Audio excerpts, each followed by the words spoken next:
Merci à toutes et tous d'être si nombreux ce soir pour la quatrième conférence de notre cycle Construire les Europes, qui est organisée et conçue par deux de nos enseignants, Pascal Richter et Federico Ferrari, que je remercie à nouveau. La séance sera modérée par un autre enseignant important de l'école, Mathias Gervais de Lafont. Voilà, donc l'idée, comme vous le savez, à l'école de Paris-Malaquais, c'est de faire un peu cette année un tour de l'Europe architecturale en invitant à chaque fois un praticien, une praticienne importante, exemplaire de ce qui se fait aujourd'hui en Europe pour se poser la question de l'Europe justement et du lien que peut entretenir l'idée d'Europe avec celle d'architecture et d'architecture aujourd'hui contemporaine, donc pas du tout dans une perspective nostalgique. Donc voilà, je pense que c'est peut-être un cycle qu'on poursuivra l'année prochaine parce que c'est une exploration qui mérite peut-être d'être, mais ça on en discutera, d'être approfondie. Donc je laisse immédiatement, alors je remercie évidemment, parce que j'en ai pas parlé, notre invitée Anna Luisa Soares, voilà, qu'on est très fiers d'accueillir. Et je vais laisser Mathias la présenter. Je vous souhaite à toutes et tous une super conférence.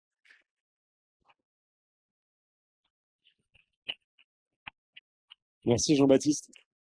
Oui, trois petits mots avant de laisser la parole à Anna-Louisa. Merci beaucoup d'être là ce soir. Donc les derniers mots en français avant une conférence qui va être en anglais. Euh, j'ai noté trois bricoles, mais donc effectivement cette question des Europes, elle est intéressante par rapport à une recontextualisation des spécificités d'un milieu avec des densités, des mixités, une histoire, et comment ce cadre peut offrir des réponses alternatives et situées à tous les praticiens que nous sommes et les praticiens en devenir qui sont aussi dans la salle. Donc, Anna-Luisa, on a le plaisir, l'école a le plaisir de vous accueillir ce soir pour réfléchir à ces questions. Vous êtes diplômé de l'école de Porto, vous avez aussi étudié à l'ETH de Zurich. Vous n'avez pas étudié à l'ETH de Zurich? Vous n'avez pas étudié à l'ETH de Zurich et vous avez pratiqué au Japon? Vous avez pratiqué au Japon et vous avez fondé, quand vous aviez 25 ans, 25 years old, the Fala Agency, something like 10. that. 10. So you were very young when you start How old I was I?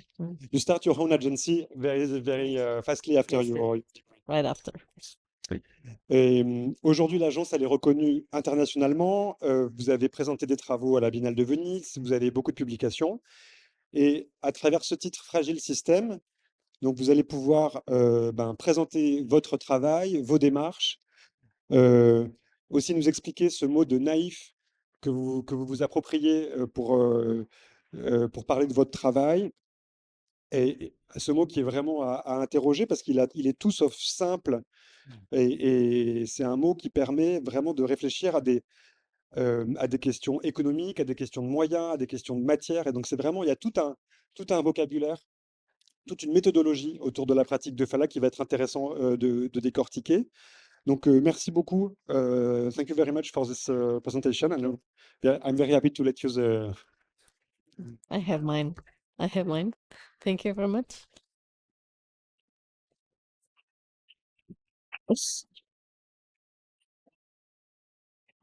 So maybe I'll sit. I think it's gonna be easier so that I click. I'm also gonna put a timer because 45 minutes, it's very precise. And for the first time in my life, I actually printed to make sure that I don't get lost and I'm not completely out of time. So, first of all, thank you for the invitation. It's a pleasure to be here. It's a pleasure to be in this school in like the heart of Paris. And it's great to be part of the list of names that are part of this cycle of conferences that need to put a timer that you're organizing.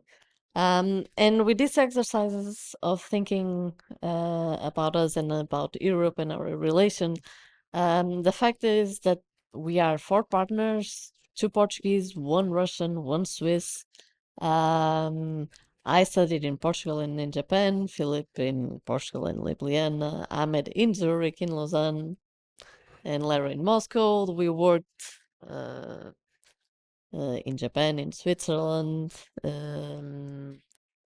Ahmed also worked in New York. So we have been in many places. But not only the 4 of us, but everyone that has been part of our office has also come from many different places. And I think it's that mixture that makes us also unique.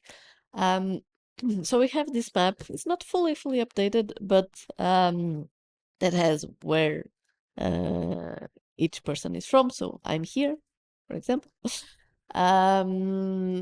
And where we have most of our work, and of course it's mostly centered in Porto and Lisbon, in the big urban centers. But then if we also look into Europe, and everywhere we taught, or everywhere we did competitions, or we gave lectures, or we teach, or we have collaborators coming to work with us, it's actually quite diverse and quite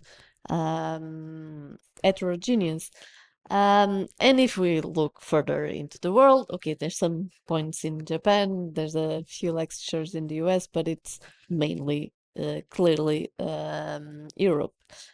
And that's what I think makes Fala. It's this mixture of a lot of people, a lot of references, different backgrounds coming together and discussing architecture. But when we also talk about what is it to be Portuguese or not Portuguese, because we are based in Porto, when we go abroad, everyone always says, yeah, yes, you're so Portuguese, your work is clearly rooted in what you're doing. And in Portugal, everyone hates us and like, no, this is not Portuguese at all, this is not what you were taught to do. So it's this ambiguity between different perceptions of different places and how people look at it. So the question is, maybe we are European? So that's the mixture, like a lot of people coming. So our work has also been this fight between trying to build a practice. We started in the beginning just doing competitions, no build work. We started then slowly replacing these fake facades into real buildings, but it has always been quite a big fight for us because our context, we are not hired because people know our work. It's just because we are cheap, fast, someone recommended, something like this. So it's not that we have to then explain what we do. Only in the past 2-3 years, we started to get a few clients that come to us because they know what we do. So it's always a process of explaining or bringing to our side the clients that we have. And at the same time, for us, it's impossible not to refer to our references that came to Japan. And there's this very specific period that we look very often, that is the post-war, post-tsunami, post-everything's in Japan, where a lot of and after they didn't need more houses. So this was the moment that they reached the amount of houses they needed. So they started exploring what a house could be. So 60s, 70s, 80s. And in this case, Kazushi Nohara says like a house can be a work of art. And then a few years later, Itsuko Kazagawa that worked for Kazushi Nohara said, yeah, but my clients don't want art. Like that's not what they are looking for. And we really feel that. We want, but we don't feel that is a shared aim. So in this kind of bit of obsession also for Japan, and even though, of course, we are Europeans, the main advantage of nowadays, and the main advantage of Europe too, is the fact that we can go everywhere we want. We don't need visas. People can go and work in any country, at least in Europe. So the sharing is quite broad. Japan is a bit harder, but we always felt a very big compatibility between the scale of this kind of projects and the scale of projects that we were doing in Portugal. So we did this research in 2022 with some students in Toronto. We were in Europe during COVID about Japan, where we did this research on 250 houses. We did and the students depicted them, and then we made this most catalog, but it's not officially a book, with all these experiments on how living can happen and all the variations that can do. And then this thing of books started to be became also quite interesting for us. So 2 years ago we did this book on Portuguese young practices below 40, that actually not that no one knows, but they are not as recognized. And again, in Portugal, they are not recognized at all. And we felt that there's a bigger scene that should be known. So it's 33 offices, all buildings photographed by Francisco Ascensão. I don't know, 70 projects. And all these people actually have in common the fact that they all worked and studied at some point abroad. So they went abroad, they brought new references, and they are producing different things that are not just what Portugal was doing. So this expanding the horizons, bringing new references, it's what can regenerate for us a dead scene almost in Portugal. And then we invited foreign people to write about this collection. So it's a book where you cannot see the names of the authors, but it's part of the experience. So if you're interested, you really will have to Google them all to find the project that you liked. And then going even closer to us, we are now doing this research on the same period, so 60s, 70s, 80s, in Porto, of these buildings that were replacing all typical houses by these very tall buildings. We call them ugly ducks, because what happens is that now no one likes them, so they are being covered with things and plastered, and all the richness that these buildings have, it's going to be lost. So we are cataloging, in this case, 1,000 buildings, something like this, and then going to the archives and then realizing that they were mainly built by engineers or signed by engineers and draftsmen. There's very, very few that are signed by architects, but there's this richness, at least in our city, that we feel that should be shared and kept. And parallel to this, in terms of research, Philip, Lara, and Ahmed already did their PhD. The last one, it's me, that I haven't finished yet, but maybe this year. But going back a bit to what I was talking about regarding Porto, is that we feel that at some point this closeness to the detail, or what the ornament or can do to architecture and to the spaces, it's becoming lost. And this sentence like really shows what we feel that is the reaction sometimes to our own work, the fact that people don't get like the terror to the ornament. It's quite accurate. So when we teach, we try to open the mind of our students, and bring them to discuss all the obsessions that we also have, so all the names that we like, researching on them, and then also researching on methods of representation, of course, especially with students. The representation, it's the only materiality that these buildings will have. They won't be built, so it's quite important to understand how these things can be combined and how can they then become great projects to fuel their future practices. And then 2 years ago, no, 3 years ago, like time flies,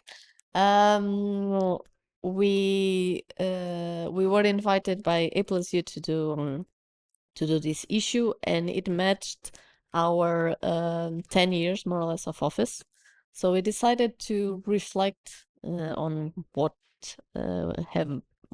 we did, and understand where we were in that moment. And this is where also the title of Fragile Systems comes. Okay, so I'm on time. And this research into ourselves, that is a very rare moment and to be done, revealed a lot of fragilities, but some systematic topics that keep recurring and almost going into a loop. So if you go really, really to the beginning, we started the office in Japan, 2013. Yes. When I was studying and working there, so actually the office started a bit before I had my diploma. Philip had finished his diploma. Ahmed hadn't finished his diploma. 1 year later, Lara also joined. And it actually started with a research on the inhabitants of the Nakagen capsule tower that we were lucky enough to live in. Then we went back to Portugal, and we wanted to share this work, so we also were able to exhibit in the Triennale as a parallel project. So we got a sponsor for the scaffolding. We carried 2 floors up, 2 tons of scaffolding. We mounted everything. So it was really wanting to start and wanting to build something. And actually, from this exhibition, we got our first client in Lisbon that went Google and looked for young architects. We showed in the list Portuguese architects, so a foreigner client that wanted someone young in Portugal, and we started our practice actually with these small transformations of interior apartments. We started to get known by doing this kind of collages that were actually faster to show, to produce than actual proper nice renders. So it was also a very practical tool, not just a visual tool. But we ended always having this relation with what we found that was like, it's not relevant, it's not historical, there's nothing interesting. So it was most of the time just erasing what was there, and rethinking what would be the new thing that could happen there. And when we finally got the opportunity to work on a freestanding building that was a factory that looked like a house, we made sure that to erase this idea of trying to look like a house, and we made housing to look like a factory, being this abstract element in the green surroundings. And sometimes we have the opposite. We then moved to Porto. We started doing a lot of small buildings or small renovations in Porto. And there we found almost the necessity of expressing ourselves in the back facades, because we couldn't touch the front facades, regardless if it was in an interesting area, if it was in a protected area. The rule is, let's keep everything. So, and in the back, clearly no one cared. So we found our own joy in giving meaning to these back facades that almost no one sees. and being able to once in a while, especially in this case, because we then did the projects next to it, that we could also photograph it throughout the years, and also seeing how the greenery took over the space. And this idea of the greenery and this back cosmos or private gardens, it's something that we try to explore, because the typical porta block, it's enclosed, and then the center is whatever. So we always try to relate with this element. So this is our office. We also renovated it. It's also our house. So this was actually Ahmed's apartment for many years. We lived upstairs. So it's also a transformation, renovation of a 30s building uh, that has the it's actually a basement facing the garden, and then the housing above. And for almost all our projects are actually private commissions. So we never did public work except these two ones. At least the first 5 years, these were the only exception, temporary structures that we did for public institutions, 1 or 2 exhibitions. But our main focus of work, it's typical clients, a family that wants a house, not a lot of money, and we had to deal with these conditions, and not necessarily also wanting an architect. So this was actually the first house we designed in my hometown for a sister of a former worker of my father that lived in Switzerland and wanted a concrete house. So that was the only way to build a concrete house. They loved the house. Everyone around in the village hates the house because like it's all done out of concrete. But it was in this moment that we also started exploring and going back to many of the recurring topics on what the center space can be, what the meaning space that exists, that was discussed a lot in Japanese architecture. What is the infinite architecture of the period 60s, 70s, 80s? And this house has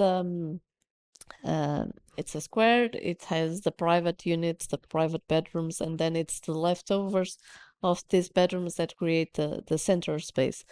And in this space, we had the necessity to include an element that would separate the two sides. So it was also the first time that we started exploring the ideas of columns. And what a column as an architectural device and not as a structural engineering device could do to architecture. So this column doesn't touch the ceiling. So it's really to emphasize that it's there because we wanted it there, not because the engineer didn't manage to hide it inside a wall. And then we started to become obsessed with columns and variations on columns, and we did this small hotel that was also a transformation where we included a vertical column that was common in all the levels, where all the doors were attached, and the relation with this element with the column was very direct. Then we did another house that instead of the doors being attached to the column, and they would close on the column. And this idea of also a detailed element and what this and the circulation that it can create was also something that we started exploring. And then how a column can be designed, even if it starts from a very basic rectangle. And then this particular column has all the doors closing on it, so each door hits in a different way. That's where the shape comes from, and the views on every single room it's different.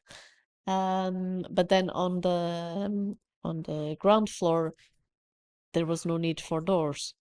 So there was no need for this shape. So then we decided, okay, then we do a flying column, because it was important for us for this element to exist, but they didn't have the need to close.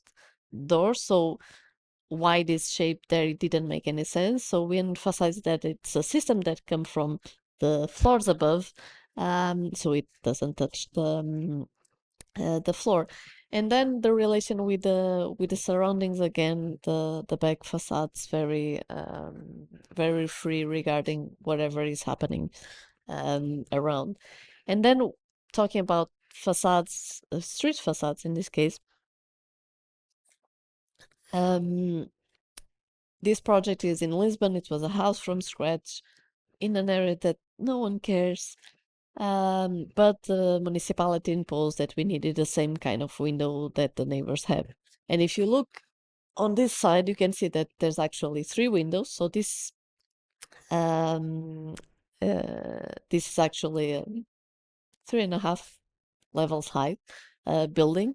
But what we did was to take an architectural element that was being imposed to us, and explore it in a different way that was not being explored before. It had the same proportions of all the other windows, so they couldn't refuse. But then on the inside, each level actually has 2 windows, and it's based on a split level with a staircase in the center. So you never know from the front facade what you're looking, and only when you're at the top level you can see the full size of the space itself. And in this case, it was very important to have the front and the back facade exactly the same, because in terms of the interior organization of the rooms, front and back had equal value, so they had to be exactly the same. And then also in Lisbon, more or less at the same time, we got another house that we also had to have this kind of windows. But in this project, the interior organization didn't demand this relation between front and back, so we decided to emphasize the complete difference between the front facade and the back facade. So one, even though still with some details in marble, but the other one mainly made out of glass.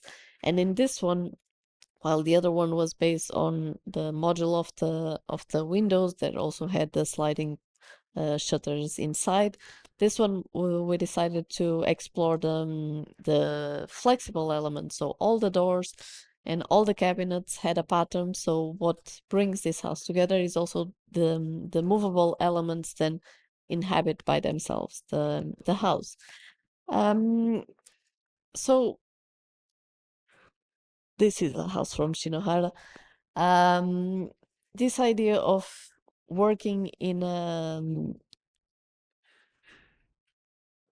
banal environment or banal surroundings and trying to do something else, it's something that kept recurring into our own projects. And when we were asked to in the suburbs to do a house in this system of houses that all look exactly the same, that we were imposed to do a sloped roof. We did a sloped roof, but we did an inverted sloped roof. And then there was nothing on the rules that didn't allow us to do an inverted sloped roof. So they have to accept. So it's always trying to find ways to following the rules, but going around and doing things that even if they don't understand in a municipality, they cannot reject. So this exploration and this abstraction towards the outside became also quite important in our work, because then it also gives us freedom to do whatever we want on the interior, to explore different spatial organizations, to explore for different structural systems. And in this case, because we wanted a raised glass box, we decided to paint the structure or the vertical structure to be detached from the rest. And even when we were invited to do for the first time, or commissioned for the first time to do what we call the rich house, so for clients that would have a little bit more money to have a sea view, we still explore the same exact topics that we were exploring before in in low budget projects. So here we managed to explore a bit more this idea of the structure and the relation between structure, the class, and what it can do to a space. But then in terms of the principles, they can be end up being very similar, and it's this idea of the composition of different surfaces, so not necessarily volumes and materials that create the richness, and maybe what we could call ornament, even though they come from necessities, to do different designs. And we always go back to square houses. I think almost all our houses, if we are free to do whatever we want, we almost always circle back and end up in square houses, where there's a basement level and then the grid of bedrooms and services, and then the free space that you saw above. But even then, a rich house, it's still in the same kind of relation with the same kind of neighbors that don't really care, that some have funny elements, but it's really not a cared architectural cared situation or location. And we also don't care.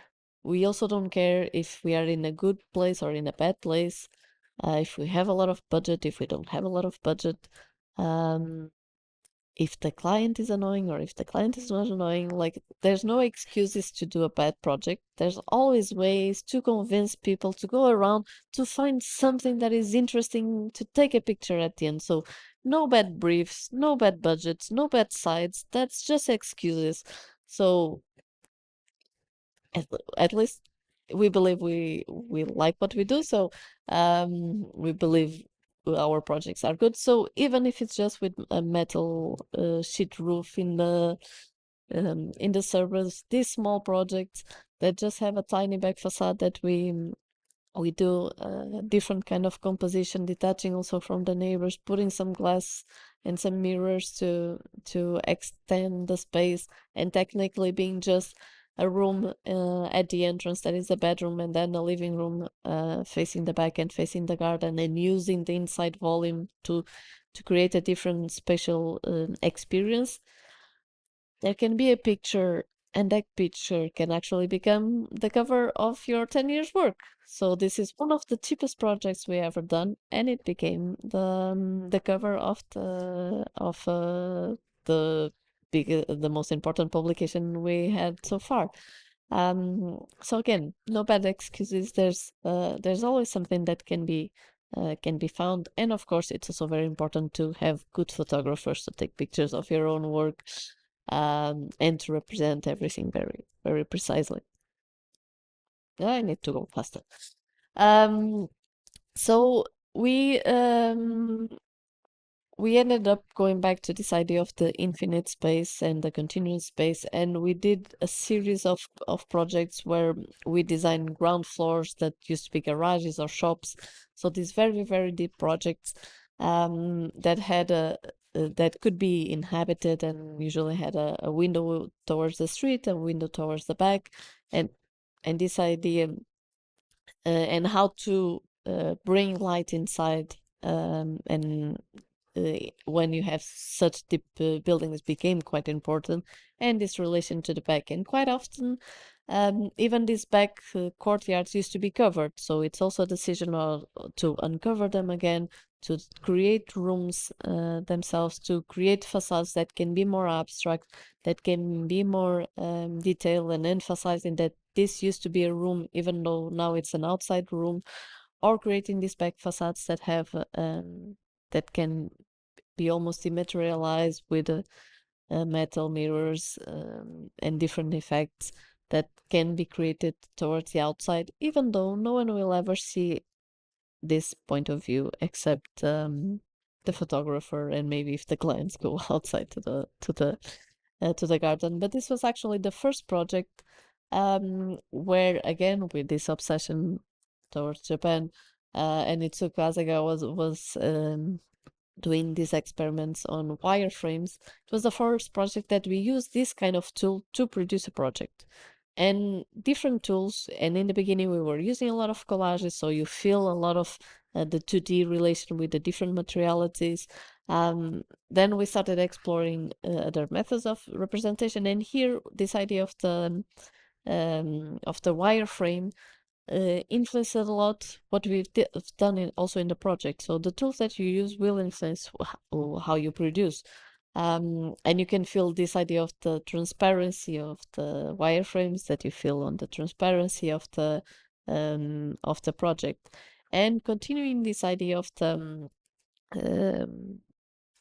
connecting to facades front and back, exploring what housing can become even when you're doing repetition, always then looking a lot to projects in Europe and especially in Switzerland, where typology started to be explored. So is only people that can afford a single family house alone can have a good quality space?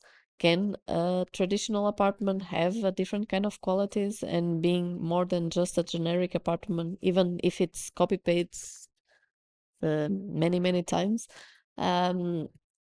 So trying to combine these two elements brought us to a series of projects that dealt with this idea of the transversal living rooms. So this was a building that we've done of almost row housings because they are attached to each other, but that the ground floors were living room having entrance to the front, a backyard in the back, and then bedrooms in the cellar on the top floor. And of course, we still kept this idea of the columns that are free from the that are structures that is free from the walls. So it's not that we left some of these topics. We just bring more things that we like to discuss, but this idea of the crossed views became also quite important. So, for example, here when we had the opportunity to design a small building with 3 apartments, where the front and the back it's irrelevant. We really wanted to explore this idea of connecting the front and the back, regardless of what is the most important side. And then each floor being a bit different with more doors open or more doors closed, but this idea of crossing. And then in a slightly bigger project, where we had 2 apartments per level, but the staircase is not always the same. So you enter in the living room, which actually allows to go against the typical Portuguese apartment. That is, you enter in the center, there's a little lobby that then will give you to the private area in the back of the bedrooms and to the living room and the kitchen to the front. It's completely segregated, like there's no relation, no one sees anything, everything is completely divided. But with this idea of experimenting and exploring this transversal thing that is common in the rest of Europe but hard in Portugal, we are trying to see if the market can accept some of these projects, and then when giving it a different face. We still do collages once in a while, but it's sometimes even more out of fun and not necessarily as a tool to represent. And then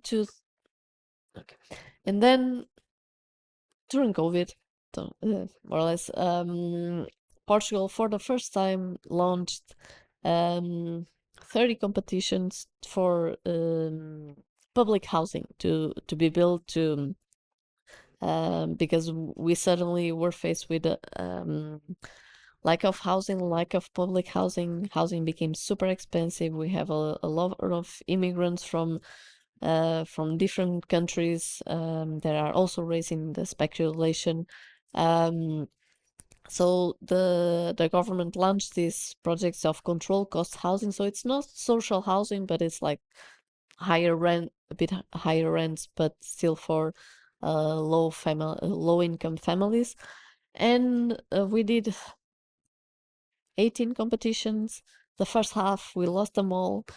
We are very good losing competitions, and for the first time, this was more or less after 10 years, for the first time in our lives, together with another office in Porto, Experimental, and Pomo, that does all our landscape projects. We decided, okay, let's try to find other ways to bend the rules, and for the first time, we won 3 competitions almost in a row of housing. And these have a lot of apartments, so it's 50, 150, and then 50 apartments. And the urban or the volume was given, so it was more exploring facades and how to divide the interior. And when you have these big blocks, how to make them less of boxes, how to try to dematerialize the boxes to make them feel less heavy um, towards the city. And for example, this one, it's 3 times this building next to each other, so it's quite heavy. So with the small with the detailing, trying to find ways to make it less heavy.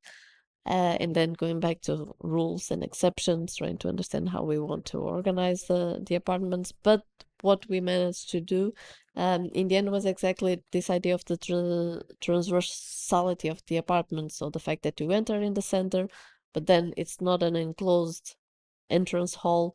So it gives margin to for the inhabitants to, when you have very, very, very small apartments, every single square meter can be used for something. You can put a table in the middle, you can organize as you want these spaces. So to because it doesn't exist anymore, this idea of no one can see your bedroom, no one can see dirty things in the kitchen, no one can see the messy living room. So the ways of living are also very different. And we also explored the different ways of circulation. So even when you have a gallery access, this idea of the transversality became quite important. And when we talk about controlled cost housing, and we won 3 very big competitions at the same time, we had to do the executions of them at the same time. Everything became then also very typified. So it's the same detail for outdoors, sometimes just changing colors for all of them. But then the interior spaces, they can have different aspects by changing just some of the colors. And then we were like, that's enough. Like, it's a lot of work to build something. So regarding the percentage of fun time that you have in a small project and the boring time, compared to a public project, like there's a lot of hours that are very, very, very, very boring. So you say, maybe we can go back to the small projects. So we stopped doing competitions. That's enough. We can go somewhere else. So in this case, we were asked to do 3 one house, one shared house, and one public space for gatherings in a huge land. And then it's again how to place these elements in the field, and sometimes they can almost be random. But in the field, you actually only see the facade, so it's these buildings are underground, and they have a curved shape that actually helps solving the sustaining the earth around, so it solves a lot of things. And we have just one facade facing different sides for the program. And then the question again, we need a part that is completely empty, and then we need a part of several rooms. How to split a pizza slice, how to divide out. Then we did, I don't know how many options of variations, and it was like, yeah, but why this option? Why that option? Why? So there were so many questions on how to divide it and how to do it that in the end we decided to take 3 houses from the same period, Europe, Japan, US, so Ito, Gary, and Caesar take apart, do a section, and we call this project the cookie cutter retreat because we literally did a cookie cutter of a plan that helped us organize the space. It worked for what we wanted, but then you don't really perceive, if we don't tell the story, that it came from there. But it was never our goal to fully be able to understand those spaces. But then it allowed for these intricate spaces to appear, that if we would just propose it just because, it would be way too complex, way too wide, so many corners. But then we also, with the clients that didn't care, was easier to justify what we were doing, while allowing for the big open space to be fully used as they preferred, facing the view, and then being integrated in the landscape. And all these rocks were the rocks that were digged from the sites when doing the projects. And then we liked this idea of cutting a project. So we were asked to do another house and atelier building in the middle of a field with no restrictions, with no anything. So this time we didn't do a square, we did a circle. And we took a house that we liked, and we cookie cut it, and we did a project. So you don't perceive the original project here, but it's the influences that you can feel that can also help you talk about the project. So I don't believe that there's invention in architecture, or what is invention in architecture. We always use exactly the same ingredients. We just mix them in different ways. We take maybe a part from another cake and we add it, or another dish, and we add it to another dish, and it's the new recipe that actually can create new architecture and new discourses. So this is all of this is actually built, and from the outside is not our goal to do a copy, but it's a reference. Might be a more direct reference, but it's a decision that you have to do. Okay. That you have to do when you think about the projects. And in this case, the client liked the concept, we like the projects, the spaces inside are actually quite nice. So we take a building that we like and we readapt. What you cannot do is do this and then hide it and pretend that it was only you. That's the thing that you cannot do. You need to be proud of your own references, and fortunately, there's no lawsuits regarding taking these things from other buildings. And then we continued the cycle back into. Then we started also doing again small projects in the city center of Porto, and in this case, it's actually Lara's house. So playing with patterns, with shapes, with color, on a very, very messy surrounding, that actually when you're in the street, you with reflections and all those things, you almost don't perceive this this pattern as present as it is here, because it was an area that the city didn't care very much, and we said we have stone. They accepted the stone. Then it's just stones. Yes, true.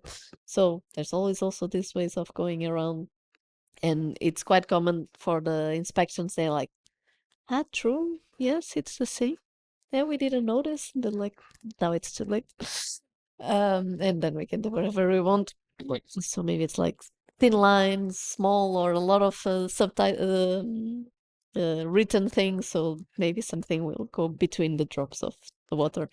And again, it's this idea of relating the back and the front, and trying to bring as much light as possible, even in a very tiny house, or two very small bedrooms, and then a living room.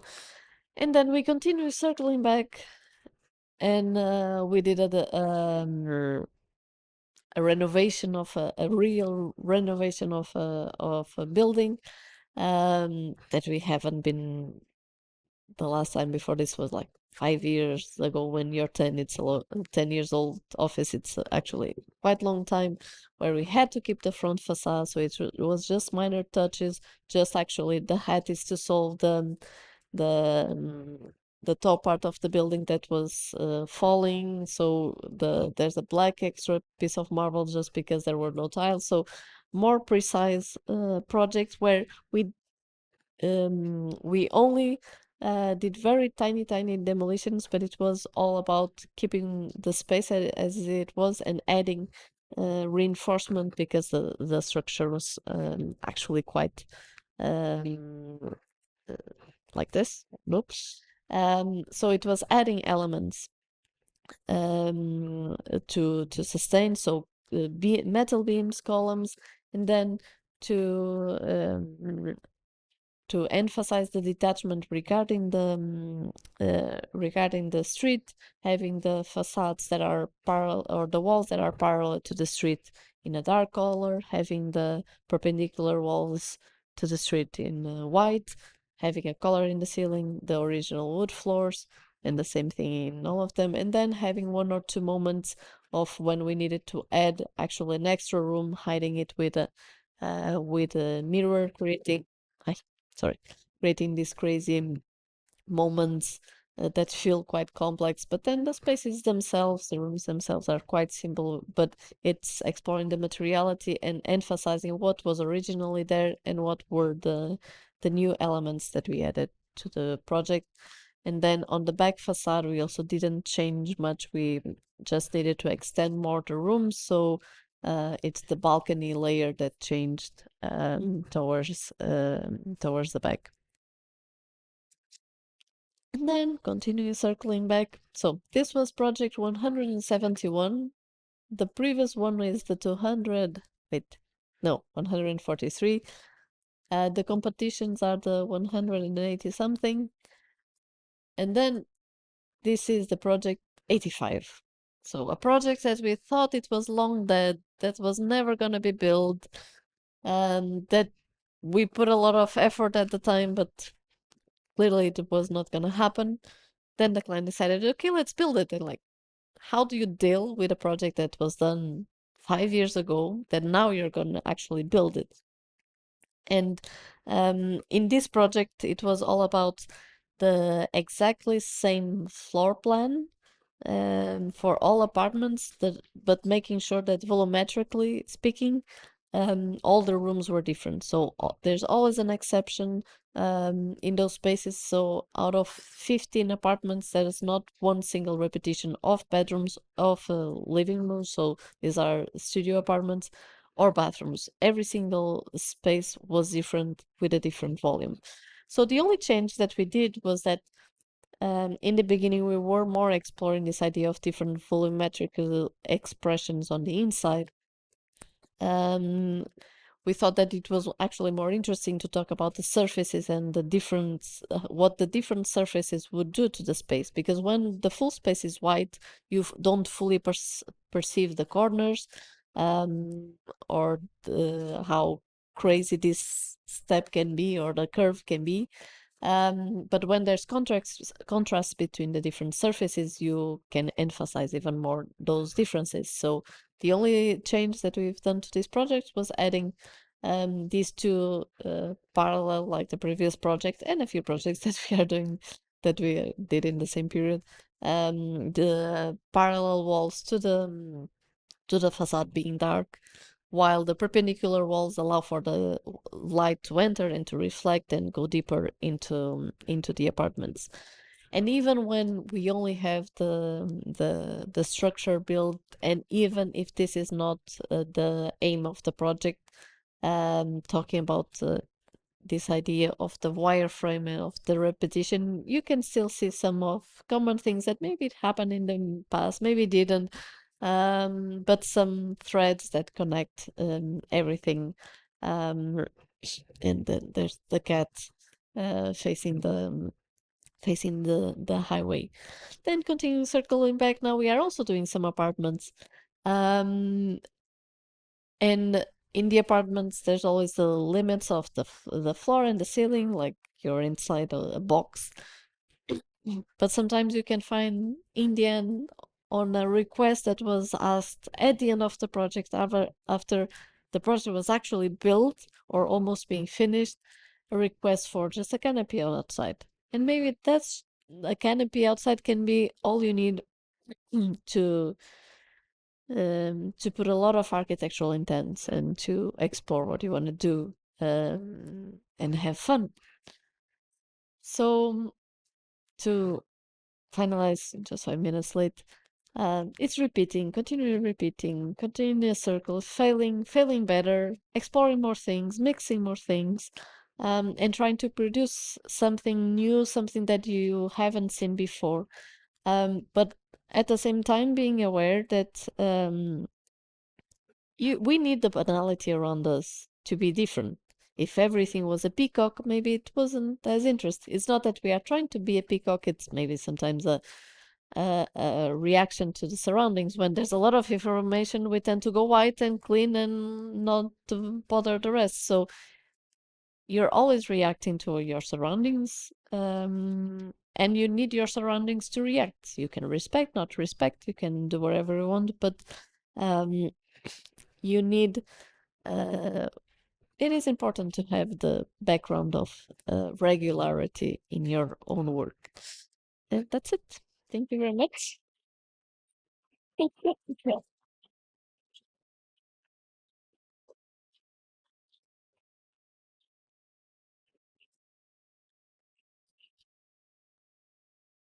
So 50 minutes, not far.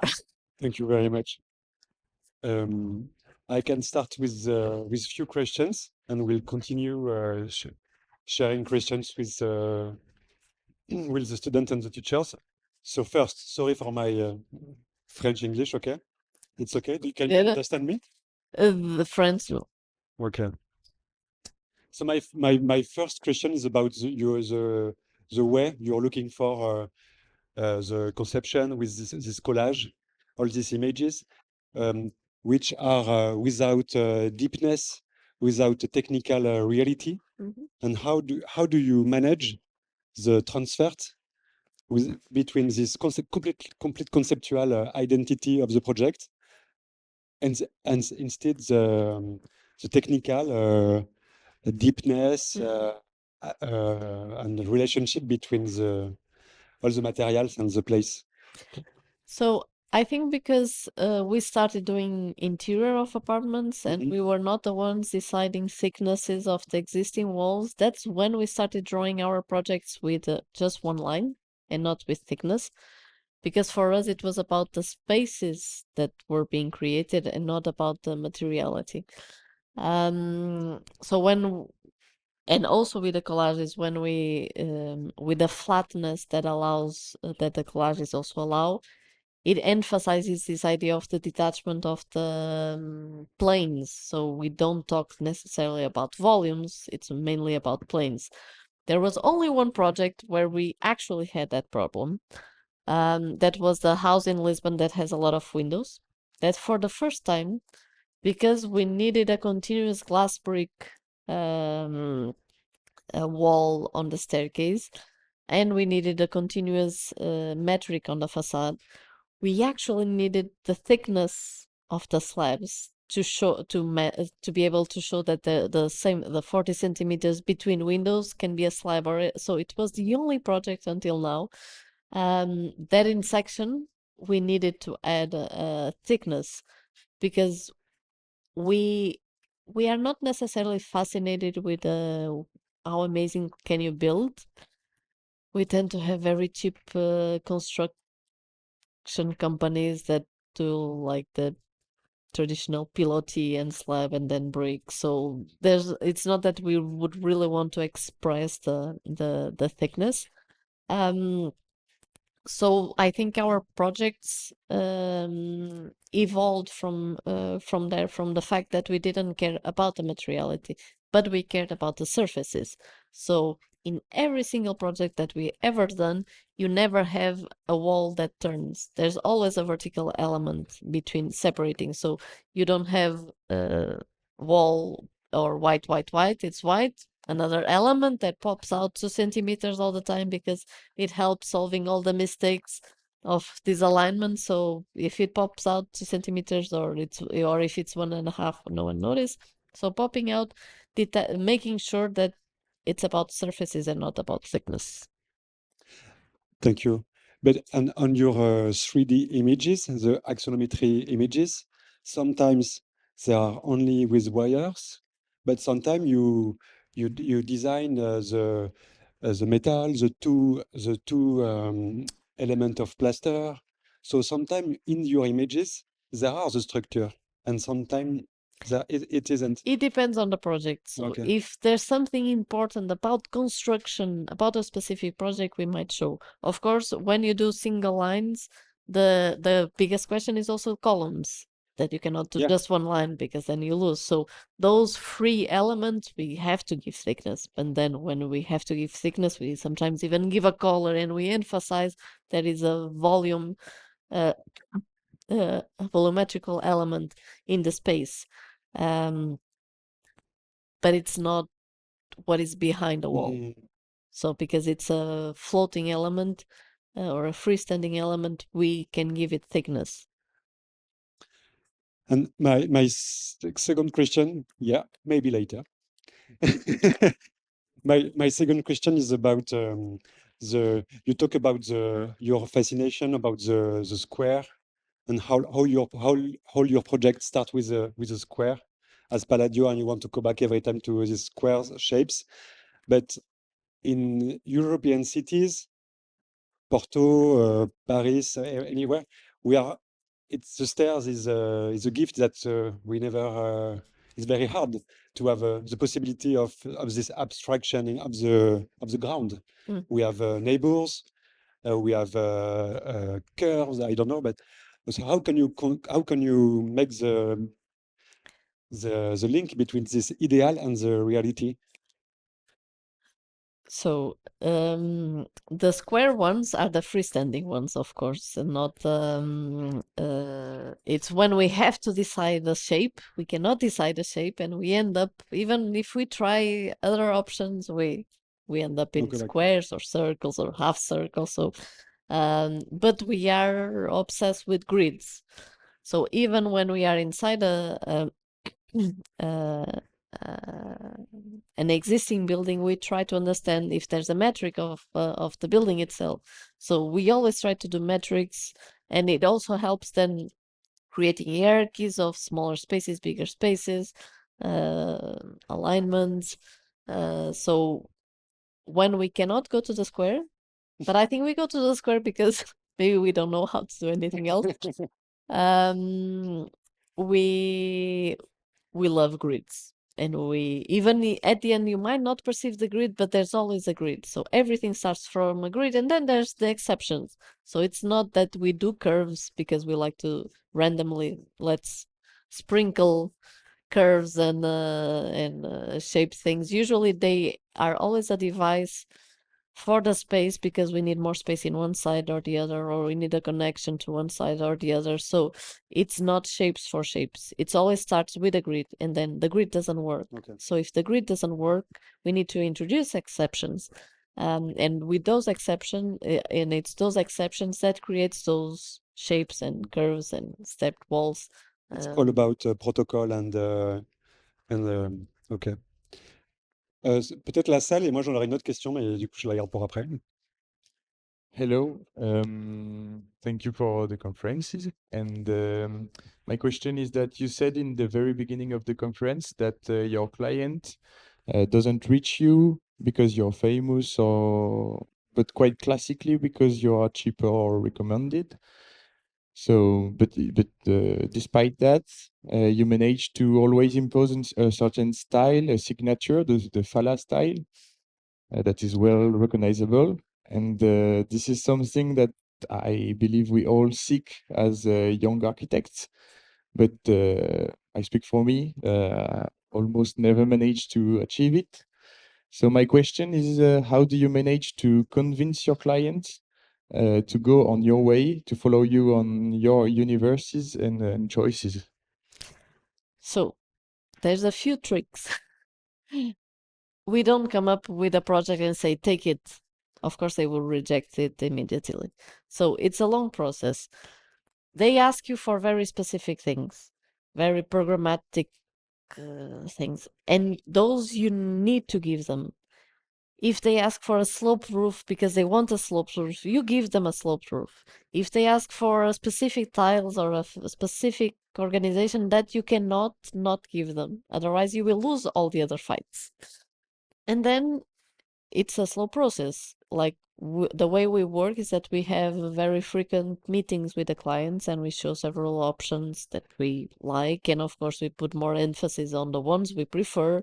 And when they go for another one, we circle back on the next meeting to go back to the option we want. So there's always ways to go around, but they are part of the process and they don't approve everything at the same time, but they approve a spatial organization first, then the materiality, then this, then another element, then it's very practical, as I was saying, to not to have a wall that is made out of plaster, because if you hit it, it will get damaged. So having a different material. It can be marble, because marble tends to be, if it's Portuguese or Spanish, it's quite cheap. If there's no money for marble, we can also go for paint. It also serves, or for wood, or so. Then there's always ways to slowly approve things. There were a few projects that we got to the point that we could not convince the clients, for example, about a certain color, or they didn't want color at all. And I said, okay, when we get to the construction, then we will see on site and we will see how it is in reality, painting in white or painting with a color.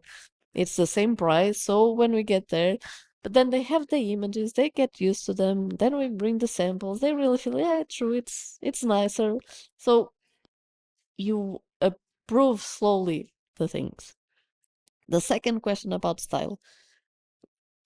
We never aimed for a style. It's just we got interested in the very different things, and it's an addition of elements and or interests or patterns or colors. And the first time we did our first blue doors were like we managed to convince like a client to do blue doors, and then we convinced another one. So blue, green, it's very easy to convince clients. Pink, no.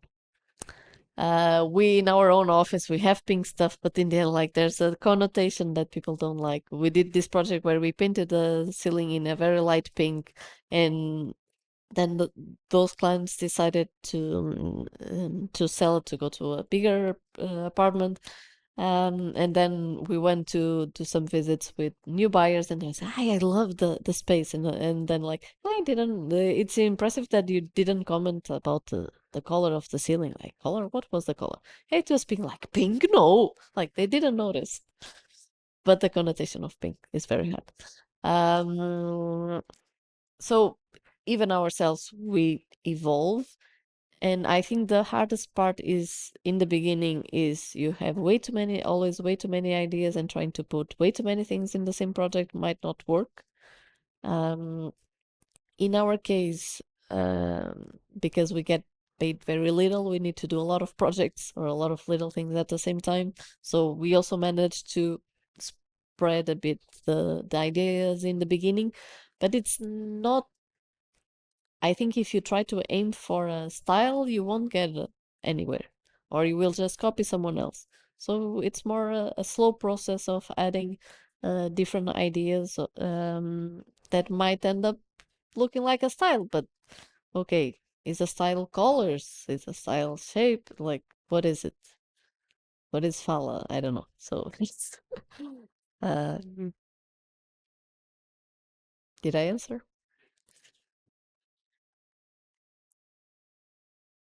Yes, I have a small question about inspiration, because like you talk about the inspiration from all the partner and all the people in the office, and suddenly I can see that you have an international way of working in or European way of working architecture. And my question is like, how can you kind of like adapt or maybe not adapt this approach into the context of Portugal? And do you have any difficulty? Do you have any succeed? At one point, do you feel that like your approach is kind of like changing the way people do architecture in Portugal? Or does it affect also the next generation? Yes. Not sure about the next generation. I know in where the school where we come from, that many teachers don't like us, so they say not to look at. So I really felt when I was a student there, that when I left, like I was an amazing worker, not necessarily an amazing thinker. And so I don't know if that changed a lot. But you try to change the world not by doing everything, but doing a little bit at a time. And it might influence other architects. We get sometimes comments of some friends say, "Oh, well, we use color, and now they are saying that we are fine." Like we don't have the patent on using color or using patterns. But maybe bringing back the discussion on not everything has to be white or gray or beige to the discussion. I think it's something that is starting to appear in Portugal, but I don't think it came from us. I think there's more offices in Europe that are bigger and are more well known, and because they are foreigner, it's easier for them to be accepted in Portugal because they are not Portuguese. That bring those topics and they that try to change the scene. And actually, so very recently we became curators of the architecture department of CCBM Museum in Lisbon. And now, for the first time, we will actually have a real physical presence in Portugal, and we will dictate what we want to show and how we want to discuss architecture. But I think it's actually the first time that will have a direct impact in the Portuguese scene, or at least to force people to reject again. It's fine, but at least to raise the topic.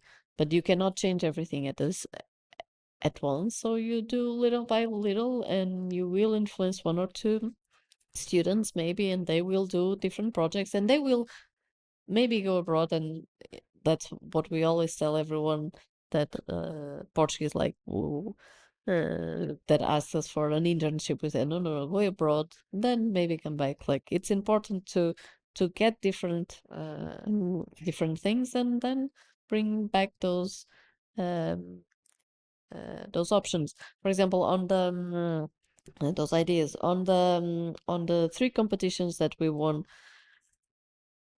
the plans are not amazing. We are very, very, very proud that we managed to have them. But if we look into the Swiss scene, it's very banal what we are doing. But for the context where we are doing, it's quite rare. And we are very happy that we are gonna be managed to build 250 apartments that have a different kind of typology that probably if someone in Portugal wouldn't never want to buy that apartment because it's not what they are used to. So the promoters also, when they build houses, they also don't do that. So there's a cycle that you get stuck in the same kind of typology from the 60s, where the woman is in the kitchen and the kids are hidden in the bedrooms. But with this small thing, out of 3,000 apartments that are going to be built, if 250 are different, maybe they will have an impact, at least on the inhabitants, even if they didn't want to live there. We believe maybe on the kids that live there, it will have an impact. and understanding that an apartment doesn't necessarily have to be a shoebox or a white shoebox, and it can have more things. Can I just say something? And I give you the mic. Yeah, on your images, there is no natural light draw, and I also see that you can add these large windows on your project. And I was wondering, what about the hotness? What about the light? The impact of the light and the Portugal also temperature, and is the climate considerations are something you can add in your project, or So the climate in Portugal is actually quite, I don't know. soft?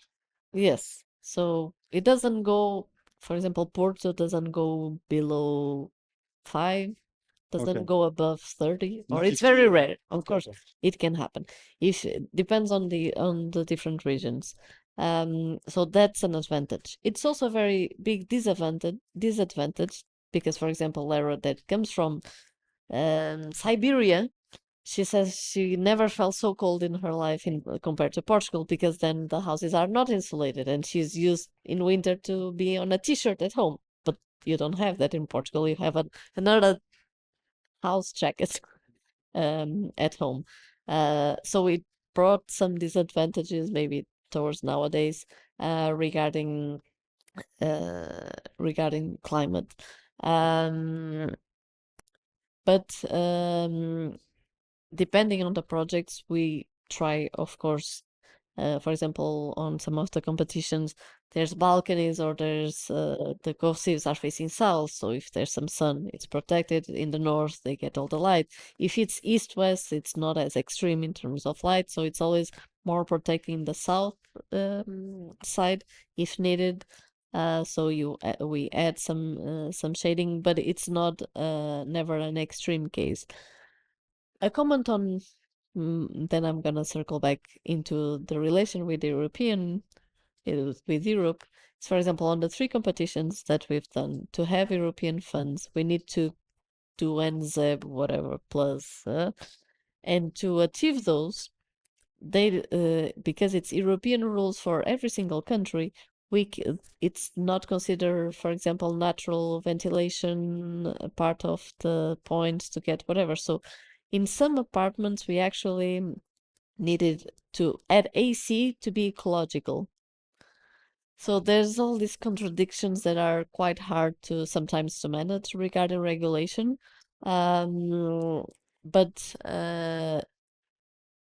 of course, it's very different if you get direct sunlight or if you just have north light. But for example, when we do squares, we put them north-south, so it's equal light everywhere. So there's always like these different ways of approaching the project, but it goes really specifically project by project. I know. I think there's one. Je peux. There's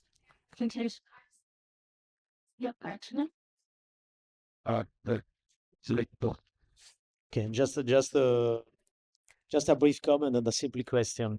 I would like to thank you for this conference, but particularly for one reason. It was very interesting lesson for me about the modesty of architecture. And I think the modesty in the best and the most ambitious source of term today. And a very interesting lesson on a concept that I find particularly important today. I'm referring to the concept of banal beauty, which you mentioned.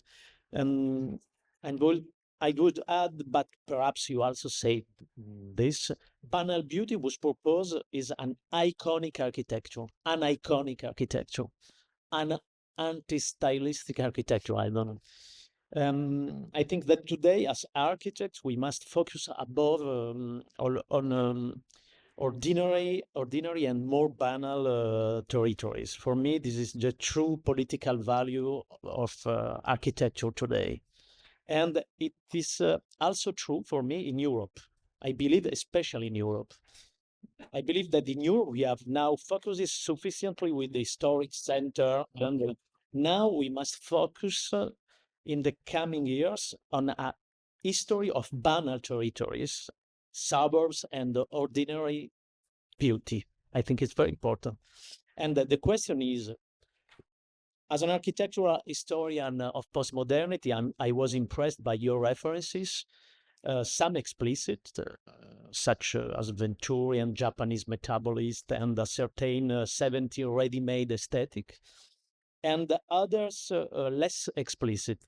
For example, Frank Gehry, but I am referring to early Frank Gehry. Is he one of your references? Well, it's one of the cookie cutter retreats houses. So Yeah. the first period of houses of it tends to be always like that to many architects, and maybe that's why we did the Japanese book on houses, is that the houses have always been a moment of experimentation of architects. And Frank Gehry, in the houses, they are all amazing. Like every single one has a different concept. You already start seeing some of the style that maybe then evolved later, but you can feel where everything that he's doing now, where it came from and how it evolved and how it adapted. So yes, definitely yes. Um, and again, you might not like the full spectrum of an architect, but you might like a specific period of another architect. For example, Toyo Ito. Well, I worked 2 months for him, and the first time when I was in Japan, and when we actually went to Japan, we were fascinated with the white and bright and light Japanese architecture. It was there that we learned where they came from, so their teachers, so the previous 2 generations, and because we've really related much more with those kind of commissions and with those kind of projects, we became more obsessed with that particular period. Also because I don't think there has been in any other place so many projects and a culture of magazines and discussions at the same time that happen because Japan needed it, and they have the culture of after 10 years they demolish. So this idea of recycling and the fact that you're not building a house like in Portugal for your retirement when you're 20, 30, but like it's a very different approach into the projects. But the small scale projects are always much more interesting than the very big scale projects. There's very few architects that manage to go from small to big and continue being interested. And then the first part regarding that you commented regarding the modesty, I'm not sure. It's not about for us. It's not about being modest, but it's about bringing architecture to not just the elites. So our clients are middle low class clients. Of course, they need to have money to build, so it's not low class, but it's not 2 or 3 projects that there was more money. But even then, it's not that we felt the need to do different things. Sometimes they were just more expensive because they were in Lisbon and there everything costs 3 times more. But it's this idea that good architecture can be given to everyone and not just who can pay a fortune for it. And the kind of clients that our teachers had are not the kind of clients that our generation is having, and the future generations also not. So we won't build museums, we won't build big projects. So we need to find joy and discuss architecture in small scale. And it has been proven by all the amazing houses, by all architects that are actually the most interesting work of most of them. It's small scale. So it's where you can go deeper and not to deal with so many bureaucratic and programmatic, technical things. Then there's. Did I answer your question? No. Sorry about that. As a student, I can't help but ask you when hiring fresh architects straight out of uni, is there a big gap with your expectations as a firm, well, the expectations of Fala as an architecture firm? So first, the age gap is growing. So it gets to a point that we are not young anymore.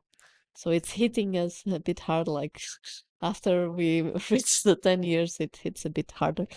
But we tend, for example, to prefer, for example, in the case of interns, students that haven't finished yet school or that they are just out of school, because they have less preconceptions on what the profession is.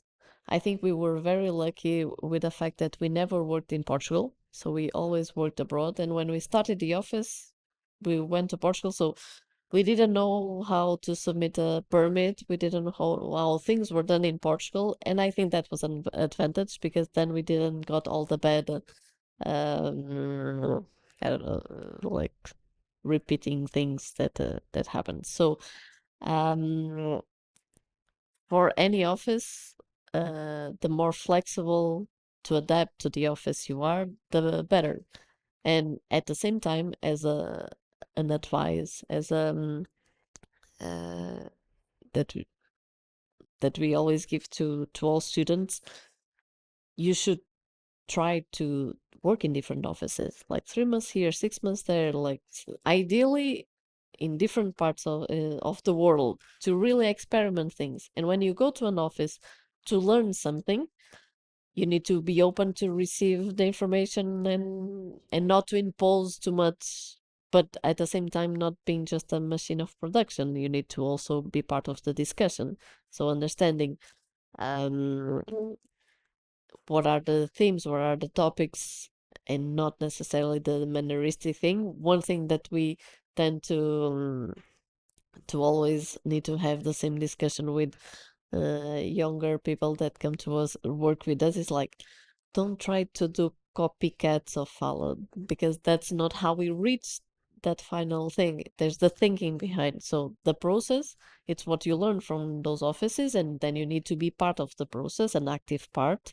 But at the same time also open to learn, and then if you don't like it, you go to another office, and then when you experiment different things, then okay, maybe I want this new to your own practice.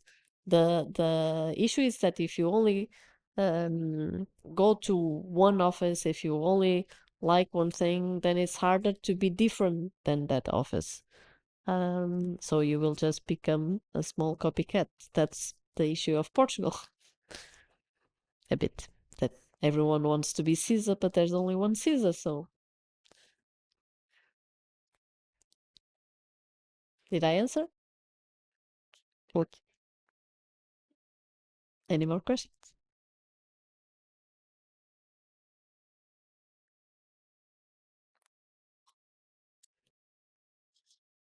Thank you for all. I was thinking about with the critical practice. Do you was you a lead, not fall in a certain plagiar type of architecture, or for you the plagiar in the architecture cannot exist because, as you said, nobody really invent something in architecture. Again, you can have a sentence in a text, and it can be plagio or it can be a quote. You just need to make sure that it's a quote and not plagio. That's how you, and it's exactly the same sentence, but with the two extra things that will clarify that. So, assuming that you're taking something from a project or and using it in your own way, integrated in your own thing, it's in itself a statement, a different statement. Why you're copying, and there have been a few architects that, for example, copied the Ville Savoie and changed something, and either it's the location or the color or whatever other extra device they are adding to the original one that is making it different. And the fact that you choose to do something or not and how you explain it will become part of the narrative. Then again, it's just not hiding, it's just being honest and quoting. And Luisa, thank you very much. If it's okay for you, we can continue talking together around the drinks that the school organize. Yes, yes. Thank you very much. Thank you. Okay. Good. Just a second.